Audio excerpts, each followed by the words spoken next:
മന്ത്രിസഭാ യോഗം കഴിഞ്ഞ ഉടനെയാണ് കഴിഞ്ഞതേ ഉള്ളൂ.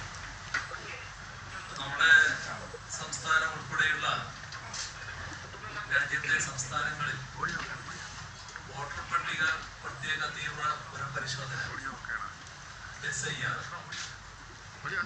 എടുക്കപ്പെട്ട് നടപ്പാക്കാനുള്ള തെരഞ്ഞെടുപ്പ് കമ്മീഷന്റെ തീരുമാനം വലിയ ആശങ്കയാണ് ഉണ്ടാക്കിയിട്ടുള്ളത്.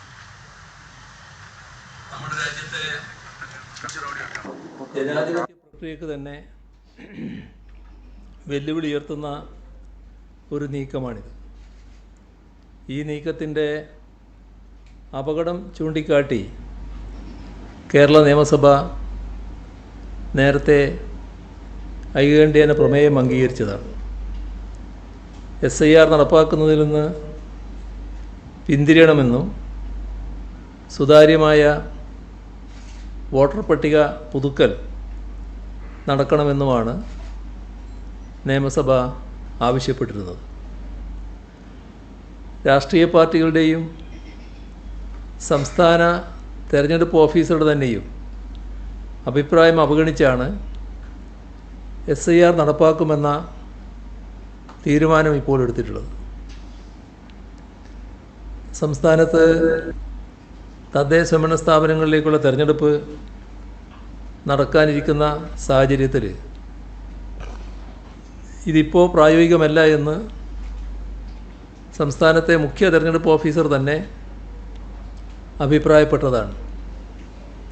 അപ്പോൾ ഈ തീരുമാനം ശക്തമായി എതിർക്കപ്പെടേണ്ട ഒന്നാണ്. അതിൻ്റെ ഭാഗമായി ഒട്ടേറെ ആശങ്കകൾ ഉയർന്നു വന്നിട്ടുണ്ട്. ഈ സാഹചര്യത്തിൽ തുടർ നടപടികൾ ആലോചിക്കുന്നതിനായി ഒരു സർവകക്ഷി യോഗം വിളിച്ചു ചേർക്കാൻ തീരുമാനിച്ചിട്ടുണ്ട്. ഈ നവംബർ 5 4 മണിക്ക് ആ സർവകക്ഷി യോഗം ചേരാനാണ് മന്ത്രിസഭ തീരുമാനിച്ചിട്ടുള്ളത്. അതോടൊപ്പം അഗ്നിരക്ഷാസേവന വകുപ്പിൽ സ്റ്റേഷൻ ഓഫീസർ തസ്തികയിൽ വനിതകളെ നിയമിക്കുന്നതിന് പുതുതായി 12 വനിതാ സ്റ്റേഷൻ ഓഫീസർ തസ്തികകൾ സൃഷ്ടിക്കാമെന്ന് കണ്ടിട്ടുണ്ട്. ഇപ്രകാരം സൃഷ്ടിക്കുന്ന തസ്തികകളിൽ 50% PSC വഴി നേരിട്ടും 50% ഇപ്പോൾ സർവീസിലുള്ള വനിതാ ഫയർ ഓഫീസർമാരിൽ നിന്നും നിയമനം നടത്തും. കോട്ടയം ജില്ലയിലെ കുട്ടിക്കല്ലുണ്ടായ പ്രളയത്തിൽ വീട് നഷ്ടപ്പെട്ട 25 പേർക്ക് ഒരാൾക്ക് വീടുൾപ്പെടെ പരമാവധി 7 സെൻറ്റ് എന്ന വ്യവസ്ഥയിൽ സൗജന്യമായി കൈമാറുന്ന വസ്തുവിൻ്റെ രജിസ്ട്രേഷന് മുദ്രവിലയും രജിസ്ട്രേഷൻ ഫീസിലും ഇളവ് നൽകുകയാണ്. 26,78,739 രൂപയുടെ ഇളവാണ് ഇതിലൂടെ ലഭ്യമാവുക.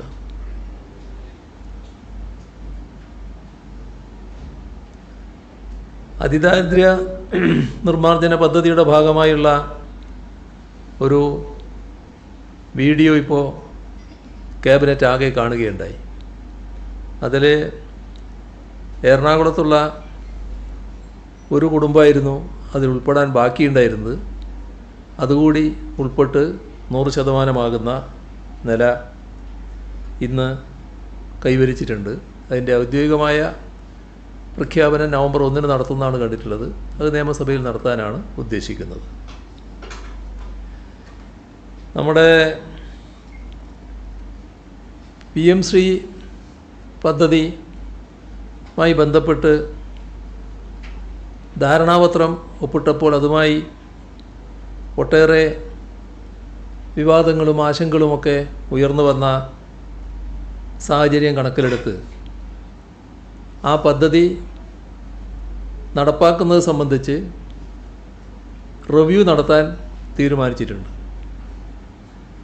ഈ കാര്യം പരിശോധിച്ച് റിപ്പോർട്ട് ലഭ്യമാക്കുന്നതിന് 7 അംഗങ്ങളുള്ള ഒരു മന്ത്രിസഭാ ഉപസമിതിയും രൂപീകരിച്ചിട്ടുണ്ട്. നമ്മുടെ ഈ കാര്യങ്ങളുമായി ബന്ധപ്പെട്ട് റോഷി അഗസ്റ്റിൻ, പി രാജീവ്, റോഷി അഗസ്റ്റിനെ ഞാൻ പറഞ്ഞോ?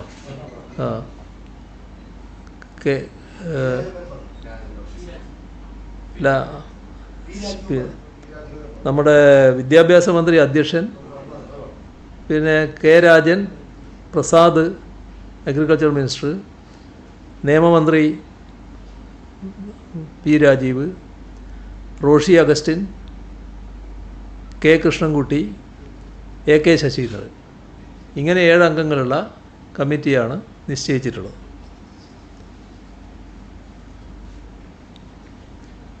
നെല്ല് സംഭരണവുമായി ബന്ധപ്പെട്ട് നിലനിൽക്കുന്ന വിഷയങ്ങൾ ചർച്ച ചെയ്യാൻ മില്ലുടമകളുമായി ഒരു ചർച്ച നടന്നിരുന്നു. നെല്ല് സംസ്കരണ മില്ലുടമകൾക്ക് 2022-23 സംഭരണ വർഷം ഔട്ടേൺ റേഷ്യോയുമായി ബന്ധപ്പെട്ട് നൽകാനുള്ള നഷ്ടപരിഹാര തുക 63,37,00,000 രൂപ. അത് അനുവദിക്കുന്ന കാര്യം തത്വത്തിൽ അംഗീകരിച്ചു. തീരുമാനിക്കേണ്ടത് മന്ത്രിസഭയാണ്. മന്ത്രിസഭയുടെ പരിഗണനയ്ക്ക് വിടാമെന്ന് സമ്മതിച്ചു. കേന്ദ്രം നിശ്ചയിച്ച 68% എന്ന ഔട്ടേൺ റേഷ്യോയിൽ മാറ്റം വരുത്താൻ സംസ്ഥാനത്തിന് അധികാരമില്ല. എന്നാൽ ഇപ്പോഴത്തെ ഇവിടുത്തെ സാഹചര്യത്തിൽ കേരളത്തിൽ ഈ പറയുന്ന രീതിയിൽ റേഷ്യോ ലഭിക്കുന്നില്ല എന്നത് മൊത്തത്തിൽ പരാതിയായിട്ട് ഉയർന്നു വന്നിട്ടുണ്ട്. അപ്പോൾ അതിൽ മാറ്റം വേണം എന്നതാണ് പൊതുവെ കാണുന്നത്. സംസ്ഥാന സർക്കാരിനും ആ അഭിപ്രായം തന്നെയാണുള്ളത്. അതിൻ്റെ ഭാഗമായി ഈ 68% എന്ന ഔട്ടേൺ റേഷ്യോ കുറയ്ക്കേണ്ടതായിട്ടുണ്ട്. സംസ്ഥാനത്തിന് ഏകപക്ഷീയമായി ചെയ്യാൻ കഴിയുന്നതല്ല, കേന്ദ്രമാണ് ചെയ്യേണ്ടത്. അത് കേന്ദ്രത്തോട് ആവശ്യപ്പെടാൻ തീരുമാനിച്ചിട്ടുണ്ട്. എന്നാൽ ഇതുമായി ബന്ധപ്പെട്ട് മില്ലുടമകൾക്കുണ്ടാകുന്ന നെല്ല് സംഭരിക്കുമ്പോൾ, അത് അരിയാക്കുമ്പോൾ മില്ലുടമകൾക്കുണ്ടാകുന്ന നഷ്ടം അത് നികത്തുന്നതിനാവശ്യമായ ധനസഹായം നൽകുന്നതിന് സർക്കാർ തയ്യാറായാൽ അതിൽ ഇടപെടില്ല എന്ന നിലപാട് നേരത്തെ തന്നെ ഹൈക്കോടതി വ്യക്തമാക്കിയിട്ടുണ്ട്. അതിൻ്റെ അടിസ്ഥാനത്തിൽ ഇവിടെ ഇന്നെത്തിച്ചേർന്ന ചില ധാരണ അങ്ങനെയൊരു നഷ്ടം സംഭവിക്കുന്നത് കണക്കാക്കി ആ നഷ്ടം നികത്തി കൊടുക്കുന്നതിനാവശ്യമായ നടപടികൾ സ്വീകരിക്കുമെന്നാണ്. അത് സപ്ലൈകോയും മില്ലുടമകളും തമ്മിൽ ചർച്ച ചെയ്ത് ഒരു നിലപാടിലേക്ക് എത്തും. അതേപോലെ തന്നെ ട്രാൻസ്പോർട്ടേഷൻ ചാർജ് ലഭിക്കുന്നില്ല എന്ന പരാതി അവർക്കുണ്ടായിരുന്നു. ആ ട്രാൻസ്പോർട്ടേഷൻ ചാർജ് അനുവദിച്ച് നൽകാൻ കേന്ദ്ര സർക്കാരിനോട് ആവശ്യപ്പെട്ടിരുന്നു. ഇപ്പോൾ അത് സംബന്ധിച്ച് തീരുമാനമായി എന്നാണ് അറിയുന്നത്. അത് ലഭിക്കുന്ന മുറക്ക് അത് മുഴുവനായി മില്ലുടമകൾക്ക് ഇത് ട്രാൻസ്പോർട്ട് ചെയ്യുന്നതിൻ്റെ ഭാഗമായുള്ള ചെലവിലേക്ക് നൽകുന്നതിനാണ് നിശ്ചയിച്ചിട്ടുള്ളത്.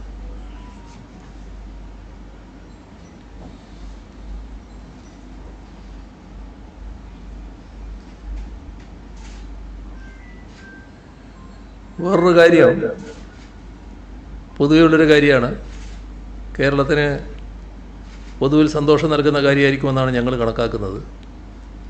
2016 തെരഞ്ഞെടുപ്പിൽ വിജയിച്ച്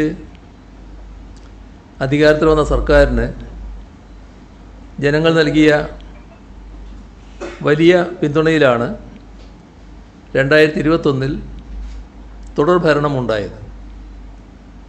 5 വർഷം നടപ്പാക്കിയ വികസന ജനക്ഷേമ പ്രവർത്തനങ്ങൾ കൂടുതൽ ഊർജ്ജസ്വലതയോടെ തുടരാനുള്ള ജനവിധിയാണ് 2021 ലഭിച്ചത്. അപ്പോൾ 2016 മുതൽ ഇതുവരെയുള്ള 10 വർഷക്കാലത്തോളമുള്ള ജനങ്ങൾക്ക് നൽകിയ വാഗ്ദാനങ്ങൾ ഓരോന്നും നടപ്പാക്കിയാണ് സർക്കാർ മുന്നോട്ട് പോകുന്നത്.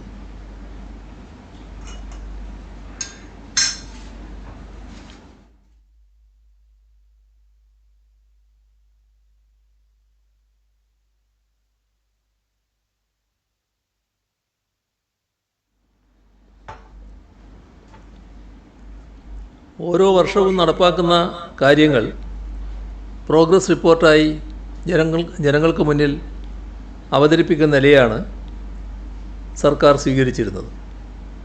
ഇത് രാജ്യത്ത് തന്നെ ഏറ്റവും സുതാര്യവും മാതൃകാപരവുമായ ഭരണ സമീപനമാണ് എന്ന് പൊതുവെ എല്ലാവരും അംഗീകരിച്ച കാര്യമാണ്.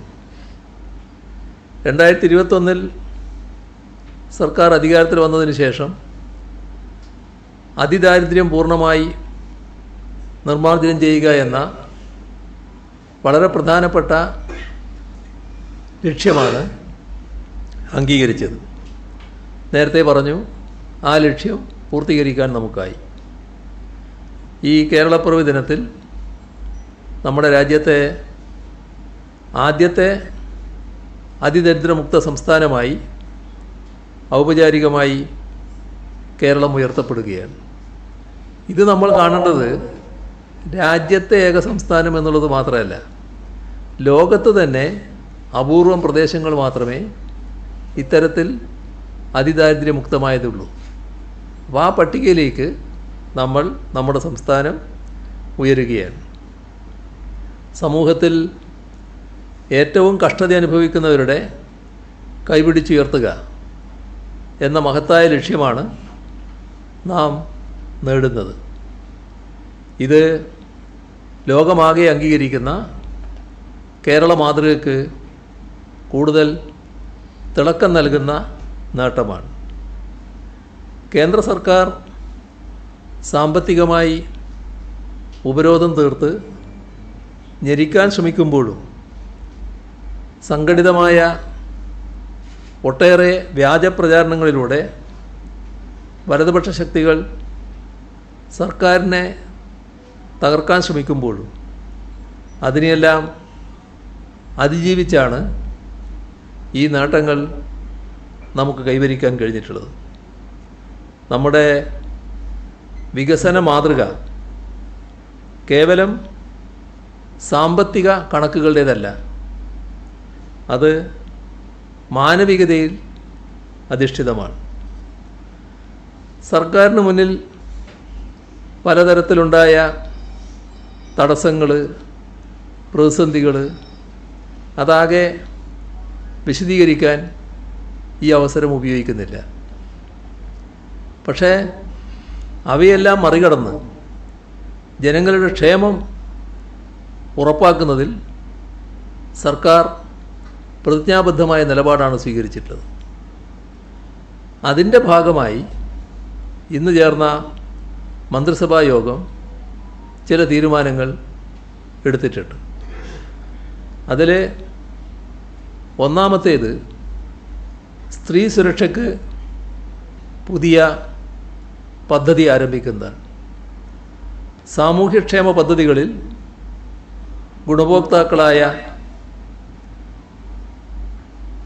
ഗുണഭോക്താക്കൾ അല്ലാത്ത ട്രാൻസ് വുമൺ അടക്കമുള്ള പാവപ്പെട്ട കുടുംബങ്ങളിലെ സ്ത്രീകൾക്ക് എല്ലാ മാസവും സാമ്പത്തിക സഹായം ഈ പദ്ധതിയിലൂടെ ഉറപ്പാക്കും. 35 മുതൽ 60 വയസ്സ് വരെയുള്ള നിലവിൽ ഏതെങ്കിലും സാമൂഹ്യക്ഷേമ പെൻഷൻ ലഭിക്കാത്ത AAY മഞ്ഞ കാർഡ്, PHH മുൻഗണനാ വിഭാഗം പിങ്ക് കാർഡ് ഈ വിഭാഗത്തിൽപ്പെട്ട സ്ത്രീകൾക്ക് പ്രതിമാസം 1000 രൂപ വീതം സ്ത്രീ സുരക്ഷാ പെൻഷൻ അനുവദിക്കും. ഇത്രയും സ്ത്രീകൾക്ക് പ്രതിമാസം 1000 രൂപ വീതം സ്ത്രീ സുരക്ഷാ പെൻഷൻ അനുവദിക്കുമ്പോൾ 33,34,000 സ്ത്രീകൾ ഈ പദ്ധതിയുടെ ഗുണഭോക്താക്കളാകും എന്നാണ് കണക്കാക്കുന്നത്. പ്രതിവർഷം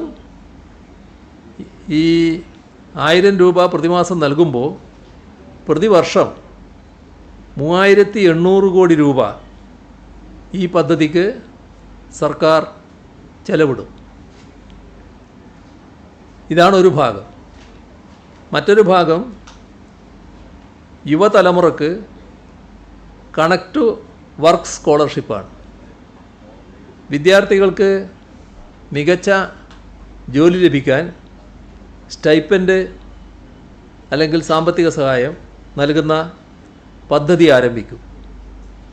പ്രതിവർഷ കുടുംബ വരുമാനം 1,00,000 രൂപയിൽ താഴെയുള്ള +2, ITI, ഡിപ്ലോമ, ഡിഗ്രി ഈ പഠനത്തിന് ശേഷം വിവിധ നൈപുണ്യ കോഴ്സുകളിൽ പഠിക്കുന്നവരോ വിവിധ ജോലി മത്സര പരീക്ഷകൾക്ക് തയ്യാറെടുക്കുന്നവരോ ആയ 18 മുതൽ 30 വയസ്സ് വരെയുള്ള യുവതി യുവാക്കൾക്ക് പ്രതിമാസം 1000 രൂപ വീതം ധനസഹായം നൽകും. കണക്ട് വർക്ക് സ്കോളർഷിപ്പ് എന്ന പേരിലുള്ള ഈ പദ്ധതിയിൽ 5 ലക്ഷം യുവതി യുവാക്കൾ ഗുണഭോക്താക്കളാകും എന്നാണ് പ്രതീക്ഷിക്കുന്നത്. പ്രതിമാസം 1000 രൂപ വീതം നൽകുന്ന ഈ പദ്ധതിക്കായി സർക്കാർ പ്രതിവർഷം 600 കോടി രൂപ ചെലവിടേണ്ടതായി വരും.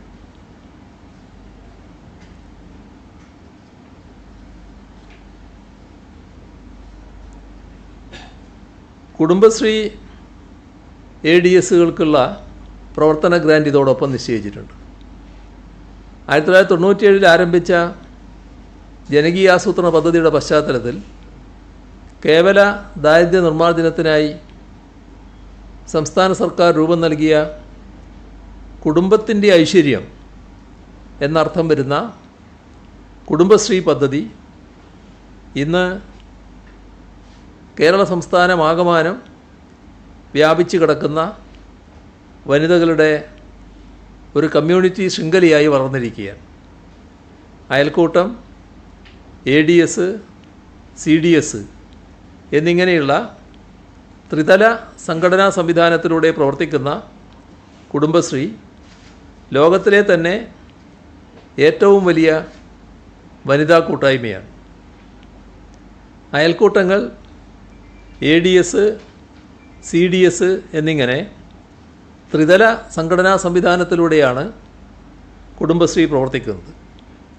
ഇതിൻ്റെ അടിസ്ഥാന ഘടകമാണ് അയൽക്കൂട്ടങ്ങൾ.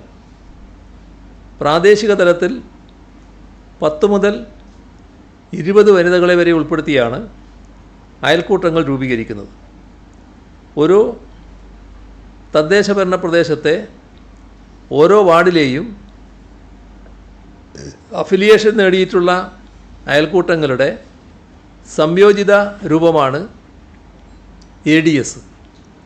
കേരളത്തിലെ എല്ലാ വാർഡിലും പ്രവർത്തിക്കുന്ന കുടുംബശ്രീയുടെ സംസ്ഥാനത്താകെയുള്ള 19,470 ADSകൾക്ക്, ADS എന്ന് പറഞ്ഞാൽ ഏരിയ ഡെവലപ്മെൻറ്റ് സൊസൈറ്റിയാണ്, ആ ADSകൾക്കുള്ള പ്രവർത്തന ഗ്രാൻഡായി പ്രതിമാസം 1000 രൂപ വീതം നൽകുന്ന പദ്ധതി ഇന്ന് തീരുമാനിച്ചിരിക്കുകയാണ്.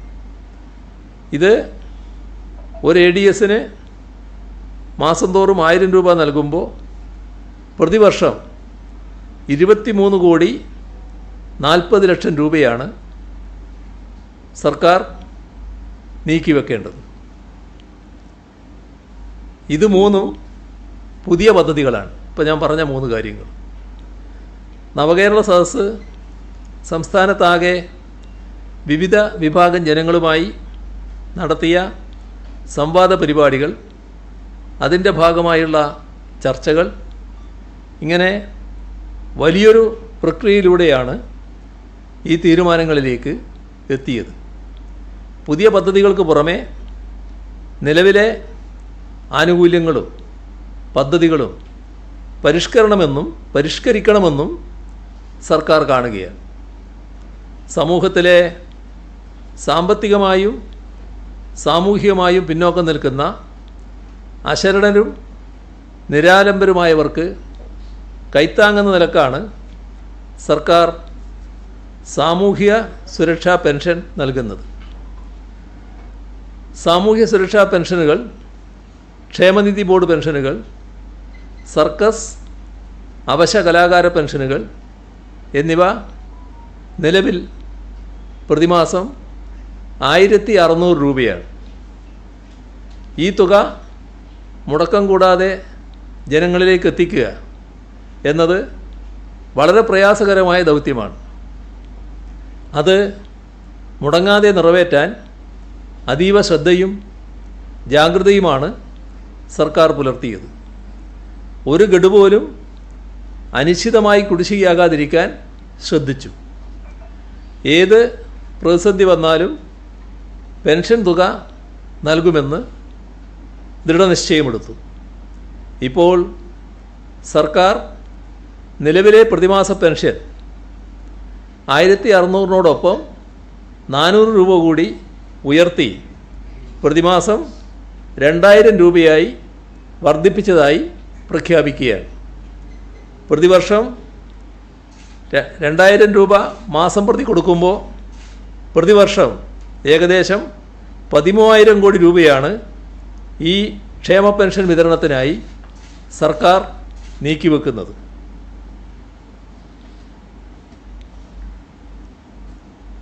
സംസ്ഥാന സർക്കാർ ജീവനക്കാർ, അധ്യാപകർ, പെൻഷൻകാർ എന്നിവർക്ക് നൽകാനുള്ള DA, DR കുടിശ്ശിക ഈ സാമ്പത്തിക വർഷത്തിൽ 2 ഗഡു നൽകിയിട്ടുണ്ട്.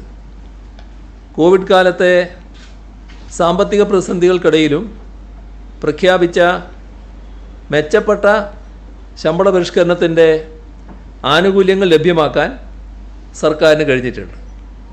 ഈ സാമ്പത്തിക വർഷം തന്നെ 1 ഗഡു DA, DR കൂടി അനുവദിക്കുന്നതായി പ്രഖ്യാപിക്കുകയാണ്. മുൻഗഡുക്കളിൽ 2%, 3% അനുവദിച്ചിരുന്നെങ്കിൽ ഇത്തവണ അത് 4% നവംബർ മാസത്തിൽ വിതരണം ചെയ്യുന്ന ശമ്പളം, പെൻഷൻ ഇവയോടൊപ്പം നൽകും.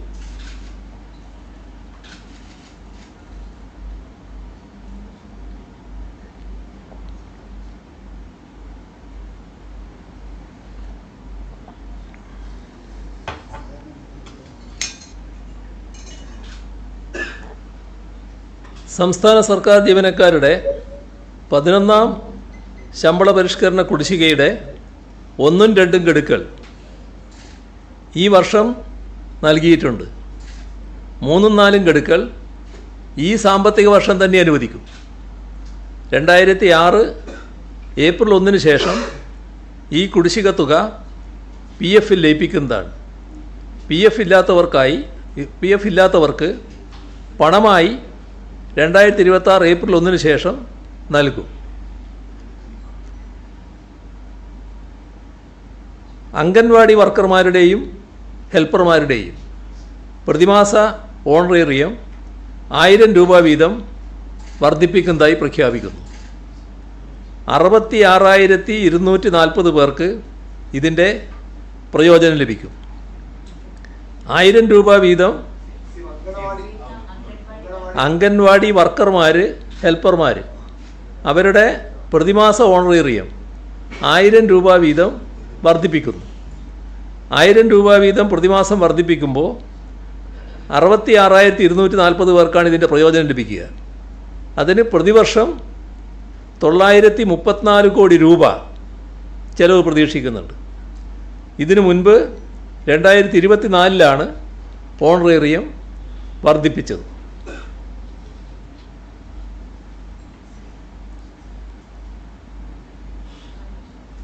സാക്ഷരതാ പ്രേരക്മാരുടെ അവരെ തുടർ വിദ്യാകേന്ദ്ര നോഡൽ പ്രേരക്മാർ അവരുടെ പ്രതിമാസ ഓണറേറിയം 1000 രൂപയായി വർദ്ധിപ്പിക്കും.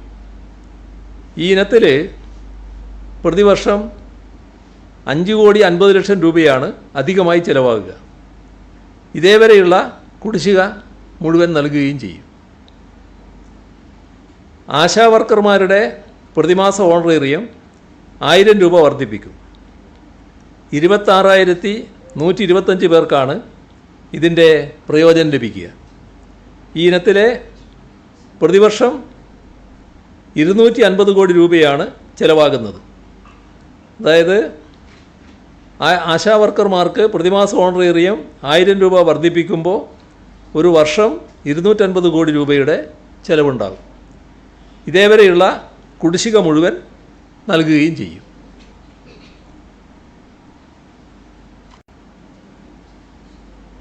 സംസ്ഥാനത്താകെ 13,327 പാചക തൊഴിലാളികളാണുള്ളത്. ഇവരുടെ പ്രതിദിന കൂലി 50 രൂപ വർദ്ധിപ്പിക്കും.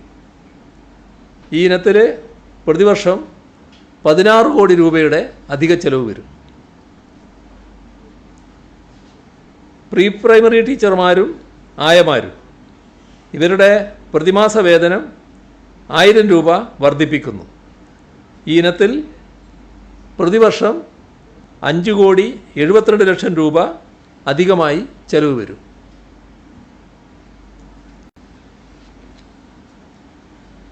ഗസ്റ്റ് ലെക്ചർമാരുടെ പ്രതിമാസ വേതനം പരമാവധി 2,000 രൂപ വർദ്ധിപ്പിക്കുന്നു. ഈ ഇനത്തിൽ പ്രതിവർഷം 2,07,00,000 രൂപയാണ് ചെലവ് വരിക. റബ്ബർ ഉൽപ്പാദന ഇൻസെൻറ്റീവ് പദ്ധതി പ്രകാരം റബ്ബർ കർഷകർക്ക് നൽകി വരുന്ന റബ്ബറിൻ്റെ താങ്ങുവില കിലോഗ്രാമിന് 180 രൂപയിൽ നിന്നും 200 രൂപയാക്കി ഉയർത്തും. ഈ പദ്ധതികളും ആനുകൂല്യങ്ങളും കേരള പിറവി ദിനമായ നവംബർ 1 മുതൽ പ്രാബല്യത്തിൽ വരും. ഇത് നടപ്പിലാക്കുന്നതിനായി ബന്ധപ്പെട്ട വകുപ്പുകൾ അടിയന്തര നടപടി സ്വീകരിക്കും. നവംബർ 1 മുതൽ ഇതെല്ലാം നടപ്പിലാവുകയാണ്. ഇതോടൊപ്പം നെല്ലിൻ്റെ സംഭരണ വില ഇപ്പോൾ 28 രൂപ 20 പൈസയാണ്. അതിൽ നിന്ന് ആ സംഭരണ വില 30 രൂപയായി വർദ്ധിപ്പിക്കാൻ ഇന്നത്തെ മന്ത്രിസഭാ യോഗം തീരുമാനിച്ചിട്ടുണ്ട്. അപ്പോൾ ഇത്രയും കാര്യങ്ങളാണ് മന്ത്രിസഭാ യോഗം ഇന്ന് തീരുമാനിച്ചത്. കേന്ദ്രം സൃഷ്ടിക്കുന്ന സാമ്പത്തിക ഞെരുക്കത്തിൻ്റെ പശ്ചാത്തലത്തിലും ജനങ്ങളോടുള്ള പ്രതിബദ്ധതയാണ് സർക്കാർ പ്രധാനമായി കാണുന്നത്. അതുകൊണ്ടാണ് എല്ലാ പ്രയാസങ്ങളും മാറ്റിവെച്ച് ഈ വർദ്ധിച്ച ആനുകൂല്യങ്ങൾ നൽകാൻ തയ്യാറാകുന്നത്. ഇതിനു പുറമെ മറ്റ് ചില നടപടികൾ കൂടി അറിയിക്കാനുണ്ട്. കേരള നിർമ്മാണ തൊഴിലാളി ക്ഷേമനിധി ബോർഡിലെ തൊഴിലാളികളുടെ പെൻഷൻ അത് കുടിശ്ശികയായി കിടക്കുന്നുണ്ട്. ആ കുടിശ്ശിക കൊടുത്തു തീർക്കും. ഇതിന് വേണ്ടിവരുന്ന തുക 992 കോടി രൂപയാണ്. ഇത് കണ്ടെത്താൻ വായ്പയെടുക്കും. Kerala anganwadi workers and helpers ക്ഷേമനിധി പെൻഷൻ കുടിശ്ശികയും കൊടുത്തു തീർക്കും. ഇതിന് 24,60,00,000 രൂപയാണ് ആവശ്യമായി വരുന്നത്. ഈ തുക അധിക അംശാദായമായി സർക്കാർ ഈ വർഷം നൽകും. പട്ടികജാതി വിഭാഗത്തിൽപ്പെട്ട വിദ്യാർത്ഥികൾക്കുള്ള പോസ്റ്റ് മെട്രിക് സ്കോളർഷിപ്പ്, അധിക ധനസഹായം,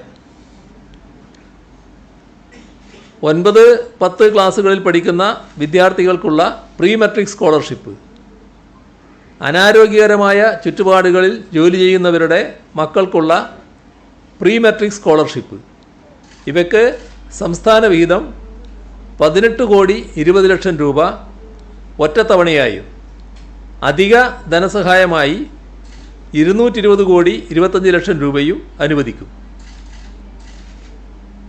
പട്ടികവർഗ വിഭാഗത്തിൽപ്പെട്ട വിദ്യാർത്ഥികൾക്കുള്ള പോസ്റ്റ് മെട്രിക് സ്കോളർഷിപ്പ് 40 കോടി 35 ലക്ഷം രൂപ ഒറ്റത്തവണയായി അനുവദിക്കും.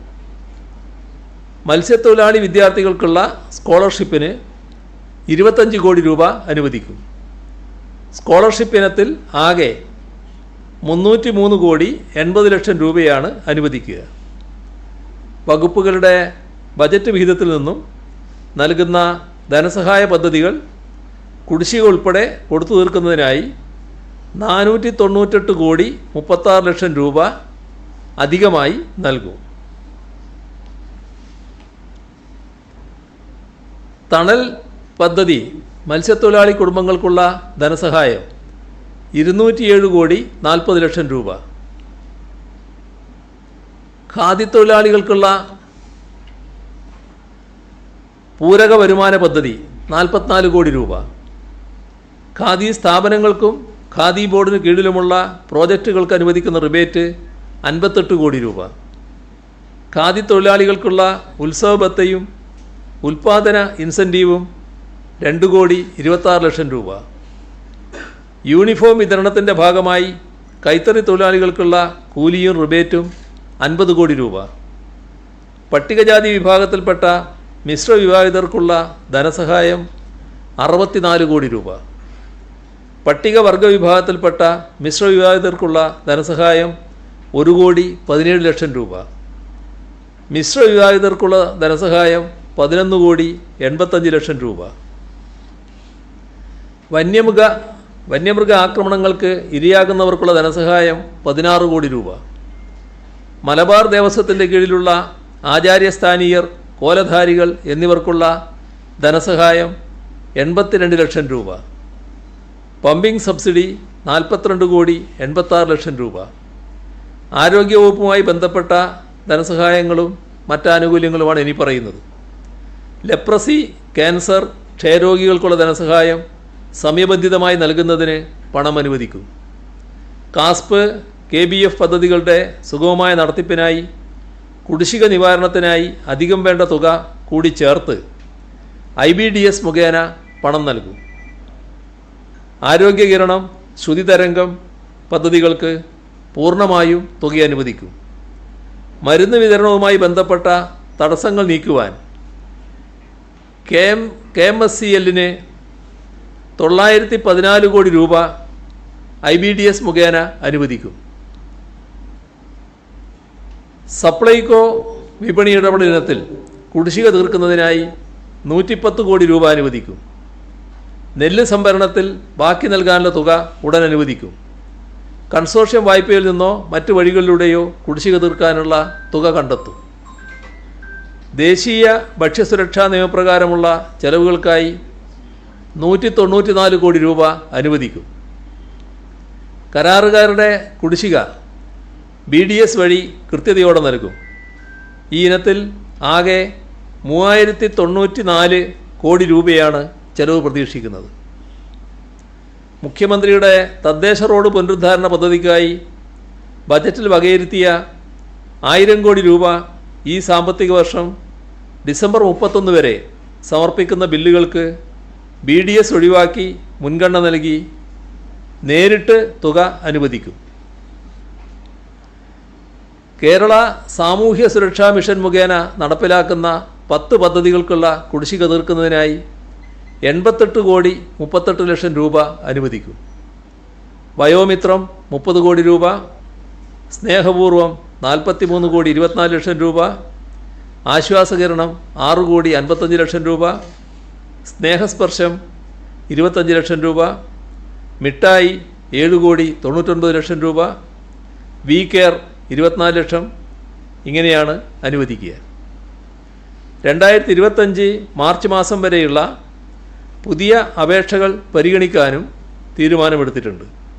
അങ്ങനെ വരുമ്പോൾ ആശ്വാസകിരണം പദ്ധതിക്ക് 55 കോടി രൂപയും സമാശ്വാസം പദ്ധതിക്ക് 3 കോടി 10 ലക്ഷം രൂപയും കൂടി വേണ്ടി വരും. കുടിശ്ശിക ഉൾപ്പെടെ മൊത്തം ആവശ്യമായ 146,48 രൂപ അനുവദിക്കും. പ്രവാസി ക്ഷേമ ബോർഡിൻ്റെ പെൻഷൻ പദ്ധതി തടസ്സമില്ലാതെ മുന്നോട്ട് കൊണ്ടുപോകുന്നതിനായി 70 കോടി രൂപ അനുവദിക്കും. ഖാദി ബോർഡ്, കരകൗശല വികസന കോർപ്പറേഷൻ, ബാംബു കോർപ്പറേഷൻ, മരം കയറുന്നവർക്കുള്ള പെൻഷൻ, തോട്ടം തൊഴിലാളികൾക്കുള്ള ധനസഹായം, വൃദ്ധസദന കൗൺസിലർമാർക്കുള്ള ഓണറേറിയം എന്നിവയ്ക്കായി ആകെ 78,26,00,000 രൂപ അനുവദിക്കും. ബജറ്റ് വിഹിതമില്ലാത്ത സുരഭി, ഹാൻവീവ്, ഹാൻഡെക്സ് എന്നീ സ്ഥാപനങ്ങൾക്ക് കുടിശ്ശിക തീർക്കുന്നതിനായി 20,61,00,000 രൂപ നൽകും. ഒരിക്കൽ കൂടി പറയാണ്, 2016-ലും 2021-ലും സത്യപ്രതിജ്ഞ ചെയ്ത് അധികാരമേൽക്കുമ്പോൾ ഞങ്ങൾ ജനങ്ങൾക്ക് നൽകിയ ഉറപ്പുകളുണ്ട്. അവ ഒന്നൊന്നായി നടപ്പാക്കുന്നതിൽ ഒരു വിട്ടുവീഴ്ചയും ഉണ്ടാകില്ല എന്നതാണ് ഈ 10 വർഷക്കാലത്തെ അനുഭവം. മുൻകാലങ്ങളിലെ പതിവ് മാറ്റി 2021-ൽ കേരളത്തിലെ ജനങ്ങൾ തീരുമാനിച്ച ഭരണ തുടർച്ചയാണ് ഏത് പ്രതിസന്ധികളെയും മറികടന്നുകൊണ്ട് മുന്നോട്ട് പോകാനുള്ള വർദ്ധിച്ച കരുത്ത് നമ്മുടെ നാടിന് നൽകിയത്. ജനങ്ങളുടെ അകമഴിഞ്ഞ പിന്തുണയോടെ നവകേരളം കെട്ടിപ്പടുക്കുന്നതിനുള്ള ദൃഢനിശ്ചയവുമായി സർക്കാർ മുന്നോട്ട് പോവുക തന്നെ ചെയ്യും. ഇത്രയും കാര്യങ്ങളാണ് വെക്കാനുള്ളത്.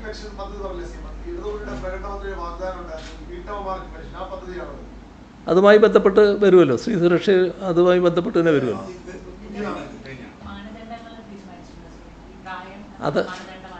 അത് പറഞ്ഞല്ലോ, അതിൻ്റെ വ്യക്തമായി പറഞ്ഞല്ലോ, കൃത്യമായ വയസ്സ് പറഞ്ഞല്ലോ.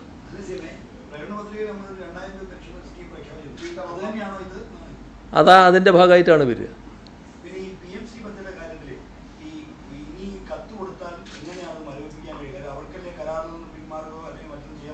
അതിപ്പോൾ തീരുമാനമായി. അതിൻ്റെ ബാക്കി കാര്യങ്ങൾ ഇനി ഞങ്ങൾ ചർച്ച ചെയ്ത് ഒരു നിലപാടെടുത്തോളൂ.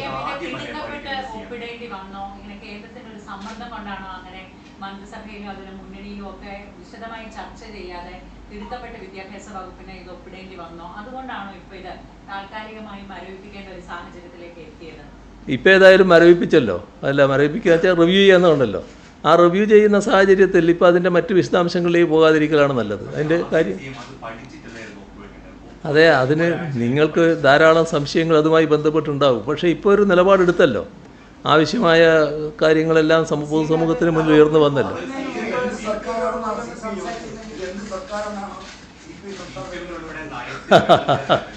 അതൊക്കെ നിങ്ങൾക്ക് ലേശം രസം തന്നിട്ടുണ്ട്. പക്ഷേ അത്തരം കാര്യങ്ങളെല്ലാം ഇപ്പം ചർച്ച ചെയ്യേണ്ടത്. ഇപ്പം നമ്മൾ ചർച്ച ചെയ്യേണ്ടത് അതുമായി ബന്ധപ്പെട്ട് കാര്യങ്ങൾ അവസാനിച്ചു. ഒരു നല്ല രീതിയിൽ കാര്യങ്ങൾ പരിശോധിക്കാനൊരു സമിതിയെ ചുമതലപ്പെടുത്തി. ആ സമിതിയുടെ പരിശോധന നടക്കുന്നതുവരെ PMCയുമായി ബന്ധപ്പെട്ട നടപടികൾ ഇവിടെ നടപ്പാക്കില്ല എന്ന് കാണുകയും ചെയ്തു. അവിടെ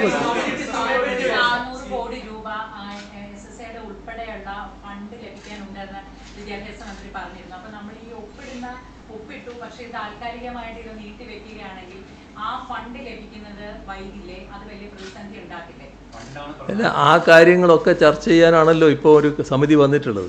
ആ സമിതി വന്ന സാഹചര്യത്തിൽ ഇനി അതുമായി ബന്ധപ്പെട്ട് മറ്റു കൂടുതൽ അഭിപ്രായങ്ങൾ ഇപ്പോൾ പറയുന്നത് ഒരു നല്ല കാര്യമല്ല. അത് പിന്നെ പെട്ടെന്ന് തന്നെ വരുമല്ലോ. ഇപ്പോൾ പെട്ടെന്നെന്ന് പറഞ്ഞാൽ നമ്മളെല്ലാവരും ഇനി കുറച്ച് നാൾ കഴിഞ്ഞാൽ വലിയ തിരക്കിലാവുമല്ലോ. അതിൻ്റെ എല്ലാം അതിൻ്റെ തിരക്ക് കഴിഞ്ഞിട്ട് കാര്യങ്ങൾ നടക്കുമല്ലോ.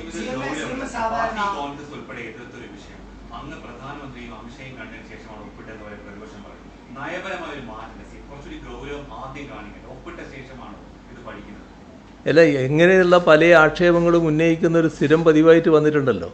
ആ പതിവ് അവർക്ക് ഉപേക്ഷിക്കാൻ കഴിയില്ല. കാരണം അവർ കാണുന്നത് ഞങ്ങൾക്കുള്ള പൊതുവായ സ്വീകാര്യത അത് എങ്ങനെ തകർക്കാൻ പറ്റുമെന്ന് നോക്കലാണ്. അതിൻ്റെ ഭാഗമായുള്ള ആക്ഷേപങ്ങളും ദുരാരോപണങ്ങളും സാധാരണ അവരുന്നയിച്ചു കൊണ്ടേയിരിക്കാറുണ്ട്.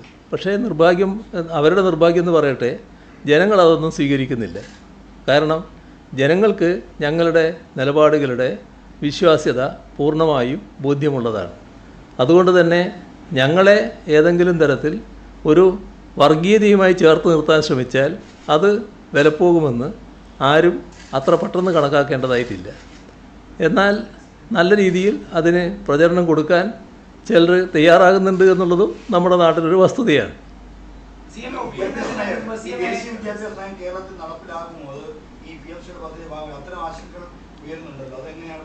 ആ കാര്യത്തിൽ വ്യക്തതയുണ്ട്, അതിനെപ്പറ്റി ഒരാശങ്കയില്ല. അത് ഇതുമായി ബന്ധപ്പെട്ട കാര്യമല്ല.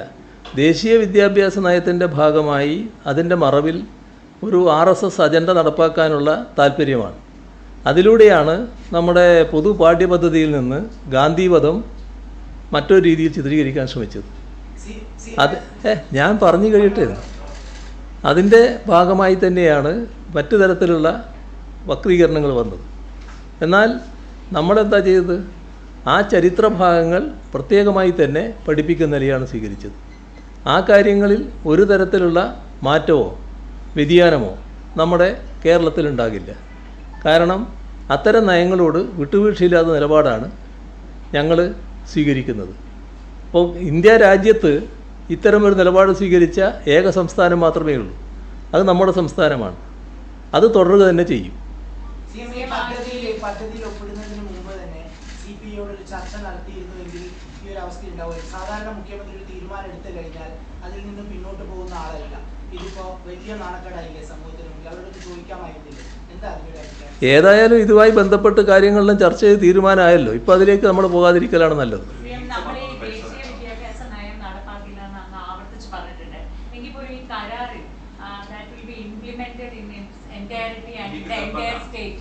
അവർ ആദ്യം ഒരു വരിയായിട്ട് ആ കണ്ടീഷൻസിൽ എഴുതി വെച്ചിട്ടുണ്ട്.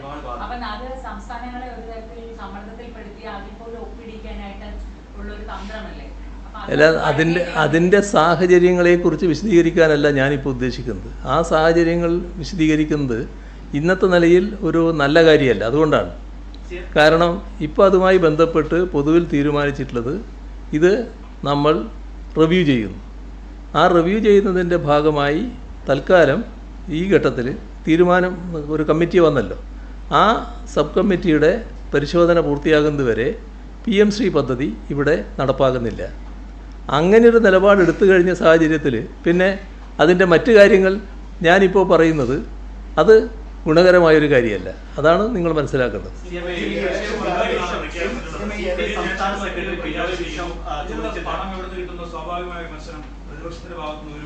എന്താ ജനക്ഷേമ പദ്ധതികൾ പ്രഖ്യാപിക്കുന്നു, വലിയ പദ്ധതികളാണ് ഇപ്പോൾ ജനങ്ങൾക്ക് വേണ്ടി നവകേരളത്തിന്റെ ഭാഗമായി ഒക്കെ പ്രഖ്യാപിക്കുന്നത്. പണം എവിടെ നിന്നുള്ള ചോദ്യമായിരിക്കും പ്രതിപക്ഷം ഉന്നയിക്കുന്നത്.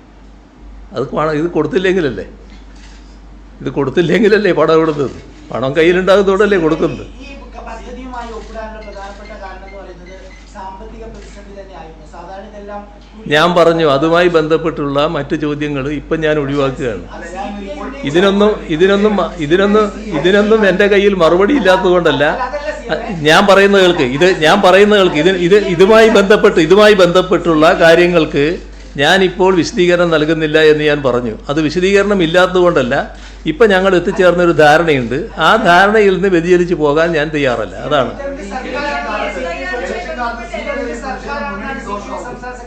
അതല്ലേ നേരത്തെ ഒരാൾ ചോദിച്ചത്. നിങ്ങൾ മൈക്ക് വെച്ച് ചോദിക്കുന്നത് മാത്രമേ ഉള്ളൂ. മൈക്കില്ലാതെ നേരത്തെ ചോദിച്ചില്ലേ?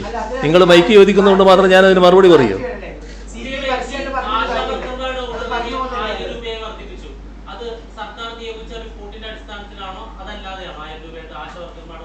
ഇപ്പം ഏതായാലും പ്രഖ്യാപിച്ചല്ലോ, ഏതിൻ്റെ അടിസ്ഥാനത്തിലായാലും അതിരിക്കട്ടെ. അതൊക്കെ അവരെ കാര്യം വെച്ചല്ല ഞാൻ പറയുന്നത്.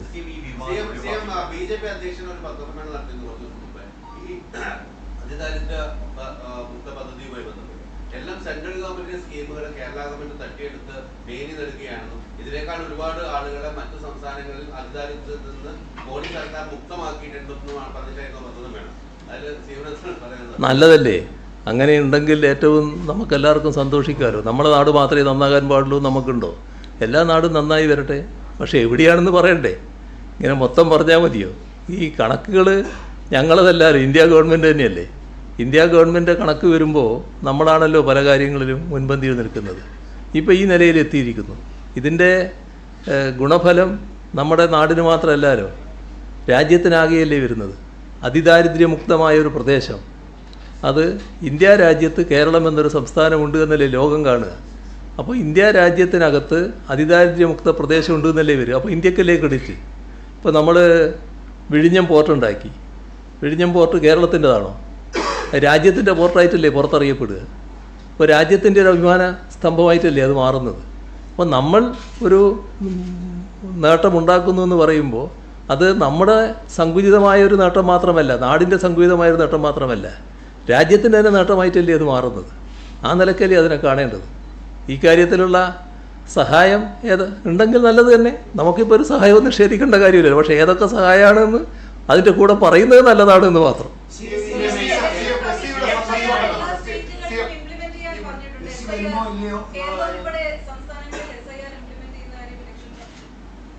അതെ, അതല്ലേ ഞാൻ പറഞ്ഞത്. അതിൻ്റെ ഒരു യോഗം എല്ലാ രാഷ്ട്രീയ പാർട്ടികളുടെയും യോഗം ചേരാൻ തീരുമാനിച്ചിരിക്കുകയാണ്. 5-ാം തീയതി വൈകുന്നേരം 4 മണിക്ക് എല്ലാവരുടെയും യോഗം വിളിച്ചു ചേർക്കുക. എന്നിട്ട് പൊതുവിൽ ചർച്ച ചെയ്തൊരു നിലപാടെടുക്കാമെന്നാണ് കാണുന്നത്.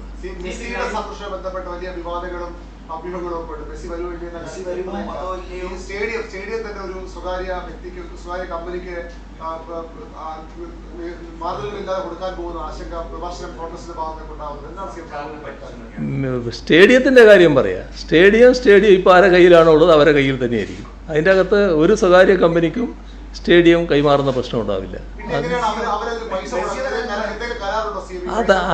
അതെന്താണെന്ന് പറഞ്ഞാൽ നമ്മുടെ കളി അവിടെ നടക്കുമെന്നാണല്ലോ കണക്കാക്കിയിരുന്നത്. ഇപ്പോഴാണല്ലോ അതിന് വേറൊരു ടേൺ വന്നിട്ടുള്ളത്. ഏതായാലും ആ കളി നടക്കുമ്പോൾ ഇൻ്റർനാഷണൽ സ്റ്റാൻഡേർഡിനനുസരിച്ച് അവിടെ മാറേണ്ടതുണ്ട്.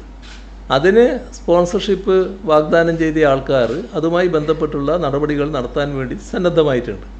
ആ നടപടികൾ നടത്തുക എന്നല്ലാതെ സ്റ്റേഡിയം മുഴുവൻ അവർക്ക് വിട്ടുകൊടുക്കാൻ ഒരു ഘട്ടത്തിലും ആലോചിച്ചിട്ടില്ല. മാത്രമല്ല അങ്ങനെ വിട്ടുകൊടുക്കുകയുമില്ല. ബാക്കി കാര്യങ്ങൾ നമുക്ക് പിന്നീടാകാം. നിങ്ങൾക്ക് ഒരുപാട് കാര്യങ്ങളുണ്ടാവും. നമുക്ക് പിന്നീടാകാം.